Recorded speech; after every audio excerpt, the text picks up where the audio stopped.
Joan Didion is quite extraordinary. And unexpected. Joan's writing would grab the reader. Pour tous ceux qui l'ont croisée, et pour de nombreux Américains, Joan Didion restera comme une icône du journalisme comme de la littérature aux États-Unis. Née à Sacramento en 1934, c'est à New York qu'elle publie son premier roman en 1963, sans succès. Elle décide alors de rejoindre sa Californie natale et fait la chronique de la contre-culture hippie à San Francisco dans les années 60. Elle écrit à la première personne, son style et son acuité font sa renommée.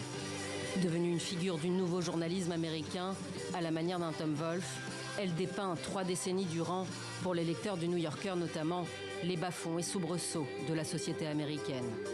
Entre romans, reportages et scénarii pour le cinéma, Joan Didion s'essaye au début des années 2000 au journalisme politique et publie un recueil. Political Fictions décrit une classe politique déconnectée. Certains y voient aujourd'hui un avertissement prémonitoire de l'ère Trump. Plus tard, elle puise dans le chagrin de la mort de son mari et de sa fille pour se lancer dans des récits autobiographiques.